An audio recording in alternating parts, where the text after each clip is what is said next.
On my daughter's birthday, she said the best gift would be if I left her life, so I vanished, sold the house, and froze all accounts. A week later, on her daughter's 40th birthday, Evelyn Miller stood quietly in the kitchen, frosting a lemon cake, the same recipe her daughter adored as a child. As the scent of lemon and sugar filled the air, she smiled softly, imagining Allison's face lighting up in delight. But when she presented the cake, Allison didn't smile. Instead, she looked her in the eye and said coldly, "The best gift you could give me is to disappear from my life."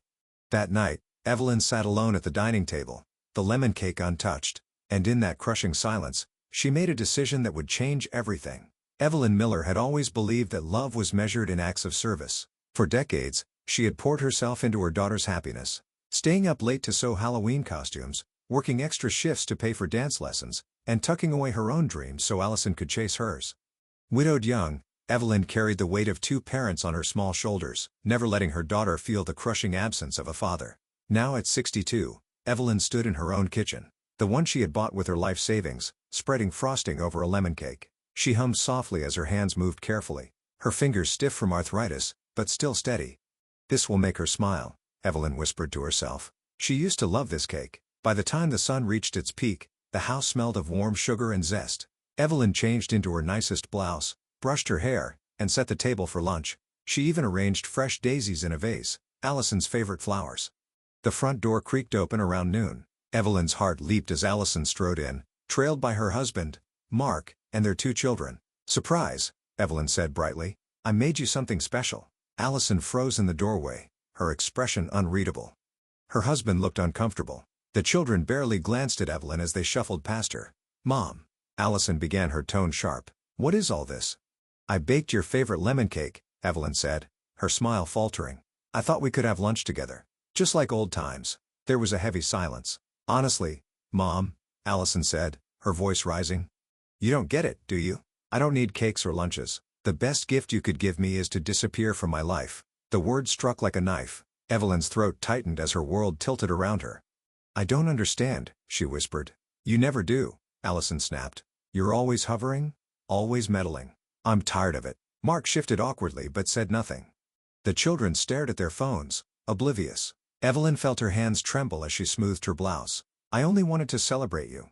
"Well, don't," Allison said coldly. "We're leaving." Before Evelyn could respond, they were gone, the door slamming behind them. She sank into a chair, staring at the untouched cake. That night, Evelyn sat alone at the dining table. She tried to eat a slice of the lemon cake, but found she couldn't swallow past the lump in her throat.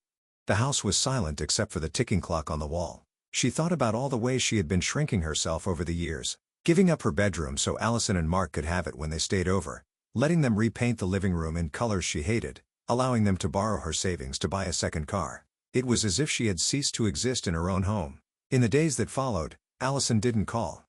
Evelyn began noticing other small things.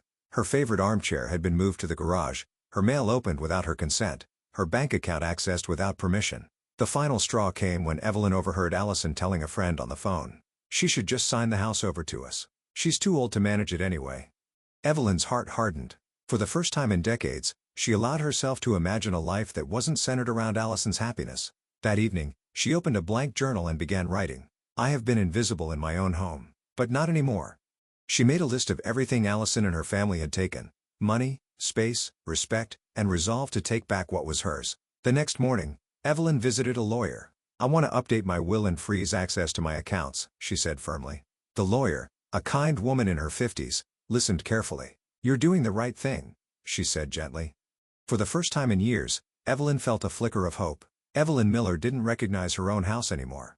The walls were no longer the soft cream she had chosen 30 years ago. They were now a harsh gray Allison had insisted on repainting to modernize the place. The warm floral curtains she'd sewn herself had been replaced with sterile white blinds. Even her kitchen, once the heart of her home, felt alien. Her favorite tea mugs had vanished, replaced with trendy glass cups Allison brought in. Evelyn had surrendered each small battle thinking it would keep the peace, but now she realized she had been slowly erased. After her meeting with the lawyer, Evelyn walked back home with heavy steps. The air was crisp, and the sun cast long shadows over the quiet suburban streets of Fairview. She remembered when she and her late husband, Harold, had first moved here. Back then, the house felt alive with laughter and love. Now it felt like a cage. She unlocked the door and stepped into the hollow silence. Allison? She called out instinctively, though she knew they wouldn't be home. Allison and her family had gone to the beach for the weekend. Evelyn had found out only because she overheard Mark talking on the phone the night before. They hadn't even bothered to tell her they'd be gone. Evelyn sat down on the edge of her bed. Well, not her bed anymore. She now slept in the small guest room because Allison and Mark insisted on using the master bedroom, while they saved up for a house of their own. She stared at the faded photo of Harold on her nightstand. "Harold," she whispered, her voice breaking. "What happened to us? To our home?" That evening, she began sorting through old documents. Bank statements, property deeds, utility bills. Her hands trembled as she discovered withdrawals she hadn't authorized. Thousands of dollars siphoned from her account over the past year. "Allison," she whispered, her chest tightening. The next morning, Evelyn confronted her daughter. "Allison, can we talk?" she said as Allison breezed into the kitchen, shopping bags in hand. "Not now, Mom. I'm busy. It's important." Allison sighed dramatically. "Fine. What is it?" Evelyn gripped the edge of the counter. "I saw my bank statements. There are withdrawals I didn't make. Thousands of dollars, Allison. Did you take it?" Allison rolled her eyes. "We needed the money. The kids' school fees, the car repairs, you wouldn't understand. You didn't even ask me." Evelyn's voice cracked. "You're overreacting," Allison snapped. "You have more than enough." "Why are you being so selfish?" "Selfish?" Evelyn whispered. "Yes, you're old, Mom. You don't need all this space, all this money. It's time you start thinking about us." For a moment, Evelyn couldn't breathe. That night, Evelyn lay awake, staring at the ceiling. Her daughter's words echoed in her mind. "You're old. You don't need all this. It's time you start thinking about us." But hadn't she spent her whole life thinking about Allison? Every decision, every sacrifice, every dream deferred. Wasn't it all for her? A steely resolve settled in Evelyn's chest. The following week, Evelyn returned to her lawyer and signed the papers to freeze her accounts. She also initiated proceedings to reclaim full control of her house. "It won't be easy," the lawyer warned. "They'll push back." "I'm ready," Evelyn said firmly. For the first time in years, she felt awake. When Allison discovered the frozen accounts, she stormed into Evelyn's room. "What did you do?" she screamed. "I took back what's mine," Evelyn replied quietly. "You're insane. Do you want me and the kids out on the street?" Evelyn stood her ground. "You'll have to find your own way. This is my home, my life, and I won't let you take any more of it." Allison's face contorted with rage. "You'll regret this."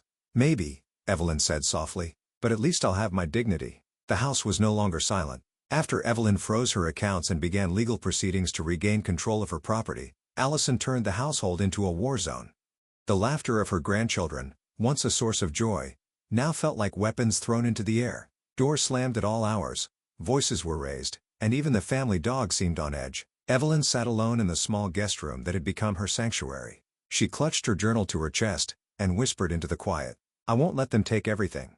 Fountain penned 2 weeks earlier. When Evelyn filed the papers, she expected resistance, but she didn't expect this. Allison refused to leave. "This is my home too," she screamed when Evelyn presented the legal documents. "You've lost your mind, Mom."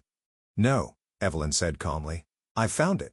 Mark tried to mediate, but his words fell flat. He'd grown comfortable living under Evelyn's roof. No rent. No real responsibility. "You're tearing the family apart," he said accusingly. "I think that's already happened," Evelyn replied quietly. In the following days, Allison began twisting the narrative. She called relatives, painting herself as a victim. "She's throwing us out on the street," Allison sobbed into the phone, "after everything we've done for her." Soon, Evelyn's phone rang nonstop. Cousins, church friends, even distant neighbors called to scold her. "How could you do this to your own daughter? You'll die alone, Evelyn. Don't you care about your grandchildren?" Each call felt like a knife, but Evelyn refused to waver. Every night, she sat at her small wooden desk, writing in her journal. "I've sacrificed my peace for theirs too long. I won't go back." She reread old entries, tiny snapshots of a life spent shrinking to make room for others. The time Allison borrowed Evelyn's car and wrecked it without apology. The day Mark changed the Wi-Fi password, locking Evelyn out of her own network. The countless nights Evelyn sat alone while Allison's family filled her house with guests, never inviting her to join them. The eviction process dragged on for weeks. Evelyn began making small changes. She reclaimed her favorite armchair from the garage. She replaced the blinds in the kitchen with her old floral curtains. She even bought herself a bouquet of daisies, the first flowers she'd bought for herself in years. It felt like breathing again. One evening, Evelyn stood in her kitchen boiling water for tea when Allison stormed in. "This ends now," Allison hissed. "You're going to call your lawyer and tell them to stop." "No." Allison's eyes narrowed. If you don't, you'll never see me or the kids again. Evelyn's hands trembled as she placed her tea bag in the cup. I hope it doesn't come to that, she said softly. But I'm prepared if it does. Allison stared at her mother as though seeing her for the first time. You've changed, she spat. You used to care about family. I still do, Evelyn replied. But now I care about myself too. That night, Evelyn sat in her favorite armchair, sipping tea. For the first time in years, she didn't feel like a guest in her own home. The next morning, Mark came to her room. Evelyn, he said gently, can we talk? She looked up wary. We're leaving, he said. We found a place to stay temporarily. Allison is upset, but I think it's for the best. Evelyn nodded, her heart heavy and light all at once. As Mark walked away, he paused. I'm sorry for how things turned out. So am I, Evelyn whispered. The house was silent again. For the first time in years, Evelyn Miller could walk from room to room without hearing footsteps thundering upstairs, without toys scattered across the hallway, without voices calling her name. Not in anger, not in need, just silence. The morning after Allison and her family left, Evelyn stood in the doorway of the master bedroom. It still smelled faintly of her daughter's expensive perfume. The bed was unmade, sheets tangled in a rush to leave. Evelyn walked to the window and opened it wide. Fresh air filled the room. For the first time in years, it felt like hers again. Downstairs, boxes were piled near the front door. Items Allison's family had left behind. Evelyn sifted through them slowly. She found an old family photo at the bottom of one box. Herself, Harold, and a teenage Allison grinning at a beach picnic. Her chest tightened as she traced their faces with her finger. Where did we lose each other? She whispered to the empty room. In the weeks that followed, Evelyn settled into a strange new rhythm. She cleaned the house from top to bottom, scrubbing away years of grime and clutter. She filled vases with fresh flowers, baked bread for herself, and played the old jazz records she loved. But the nights were the hardest. She'd sit in her armchair with a book on her lap, reading the same sentence over and over, unable to concentrate. The house didn't echo with laughter anymore, but with memories. One evening, her phone rang. Evelyn's heart leaped when she saw Allison's name. She hesitated before answering. Mom, Allison said flatly. We need money. Evelyn closed her eyes. I can't, Allison, she said softly. I've helped enough. You're unbelievable, Allison snapped. You're abandoning your family. No, Evelyn said firmly. I'm saving myself. Then you'll never see me or the kids again, Allison hissed before hanging up. Evelyn stared at the phone in her hand, her heart pounding. The next day, a letter arrived in the mail. It wasn't from Allison. It was from Mrs. Langley, the elderly neighbor 2 houses down. Dear Evelyn, I don't know if you remember, but I've lived across from you for 25 years. I've watched from my window as you carried burdens no one should bear alone. I saw how hard you worked to raise Allison, how you welcomed her family into your home, and how they took over. I never said anything because I didn't want to interfere, but I want you to know this. I see you. I've always seen you, and I think you're braver than you realize. With love, Margaret Langley. Evelyn clutched the letter to her chest as tears spilled down her cheeks. For so long, she had felt invisible, even to herself, but in that moment, she realized she wasn't. That evening, Evelyn lit a candle in the living room, and sat down at her journal. I thought losing Allison would break me, she wrote, but maybe it's teaching me how to live again. The days grew longer, and so did Evelyn's sense of solitude. Each morning, she walked through her quiet house, running her fingers along the smooth wooden banister Harold once built. The rooms felt larger now, emptier, but also lighter, as though years of tension had been lifted from the walls. For the first time in decades, she could breathe. Evelyn began exploring corners of her own life she had long abandoned. She pulled out old sketchbooks from the attic, drawings she had made in her 20s before motherhood consumed every moment. Sitting by the window, she began sketching again. Delicate flowers, quiet landscapes, and sometimes faces she could never quite finish. At first, her hands shook, her lines hesitant. But soon the movements felt natural. She even enrolled in an art class at the local community center. I haven't done this in years, she admitted shyly to the instructor, a cheerful woman named Claire. Well, it's never too late to start, Claire said warmly. Each Thursday, Evelyn sat among strangers, pencils in hand. At first, she barely spoke, but slowly, her voice returned. Soft, careful words at first, then laughter she hadn't heard in her own throat in years. I feel silly drawing at my age, she confessed one afternoon. Nonsense, said an older man across the table. You're not silly. You're free. At home, Evelyn found herself humming again as she cooked dinner for one. She rearranged the furniture in the living room, bought a new set of curtains, and filled the walls with her own drawings. It wasn't a house anymore. It was hers, but Allison's voice still echoed in her mind at night. You're abandoning your family. You'll die alone. The words wrapped around her like a cold fog, creeping in as she lay in bed staring at the ceiling. One rainy evening, Evelyn's phone rang. She hesitated when she saw Allison's name. She hadn't heard from her daughter in months. With a deep breath, she answered. "Mom." Allison's voice cracked. "We're struggling. The kids miss you." "I shouldn't have said those things before." Evelyn's heart ached. "I miss them too," she said softly. "Can we come back?" Allison asked. "Just until we get back on our feet?" Evelyn closed her eyes. She could hear the desperation in her daughter's voice, but she also heard the warning in her own heart. "I'm sorry, Allison," she whispered, "but I can't let things go back to how they were. You need to build your own life now." There was silence on the other end. Then, Allison hung up. Evelyn sat quietly, tears streaming down her cheeks, but this time, her tears weren't just sorrow. They were release. The next day, she walked to the community garden near her house and knelt in the soil. She planted lavender and rosemary, letting her fingers sink into the earth. It felt like planting pieces of herself. Spring came quietly, painting Fairview in soft greens and blooms of color. Evelyn Miller stood at her kitchen window, a steaming cup of tea in her hands.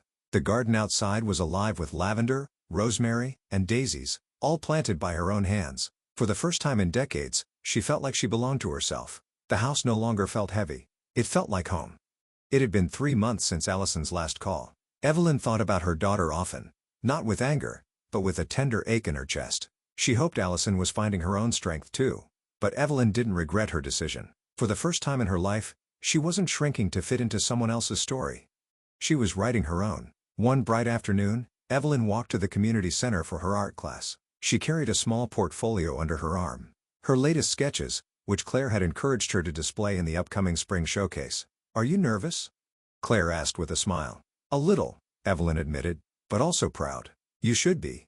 At the art showcase, Evelyn stood by her drawings, delicate sketches of flowers, hands, and faces full of emotion. "Did you make these?" a young woman asked. "Yes," Evelyn said softly. "They're beautiful." Evelyn smiled. "Thank you." For years, she had been invisible. But here, in this small community hall, strangers saw her. Not as a caretaker, not as a burden, but as a woman with a voice and vision of her own. Later that week, she received another letter from Mrs. Langley. "Evelyn, I walked past your garden today. It's beautiful just like you. I hope you know how many women like us are watching you and finding courage in your story. You remind us it's never too late to reclaim our lives. With admiration. Margaret Langley." Evelyn folded the letter and tucked it into her journal. That evening, she sat in her favorite armchair, the soft light of the setting sun streaming through the window. She picked up her journal and began to write. "For so long, I thought my worth came from what I gave others, my time, my money, my love. But now I see that I was always enough. Not as a mother, not as a caretaker, but as Evelyn. I'm not disappearing. I'm finally here." She closed the journal, her heart full and light.